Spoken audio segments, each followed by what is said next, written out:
the book of Acts is the we passages. So, kind of in the back half, the back third, let's say, of the Gospel of Luke, there's this transition into the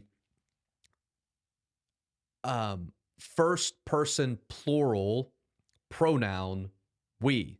We did this, we did that. So the author is speaking of the travels and missionary work of Paul and says we, as if the author was actually there with Paul. And something to consider when we think about these we passages in Acts is that eyewitness testimony was important for ancient historians.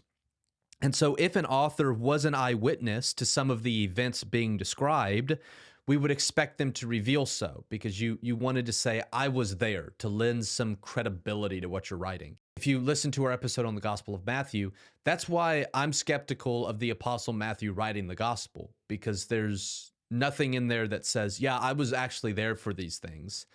And you would expect that, because people in the ancient world wanted their historians to have been there. There was an increase in credibility for being an eyewitness.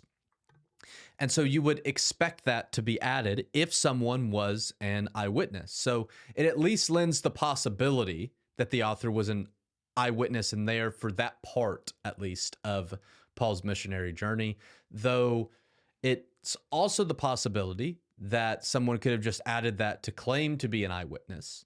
But in other words, if it is an eyewitness, something like we statements would have to be there, you would expect, but it just because they're there doesn't mean that it had to have been by an eyewitness. However, if it was merely a rhetorical device or someone trying to claim to be there who wasn't actually there, you would expect it to be used throughout the narrative. The first 2/3 of Acts, there's no we statements. And then all of a sudden, these we statements pop up. If someone was just claiming to be there who wasn't there, you would expect them to do it throughout the entirety of the book of Acts, to say, yeah, I was there for all of this, not just I was there for a very small portion of it. And that's all we get, a small portion of these we statements, which lends credibility to the fact that the author was actually there for these portions of Paul's ministry. Now, Luke's not the only one that fits that description. We'll talk about that in a minute, but it lends even more credibility to the author was probably there.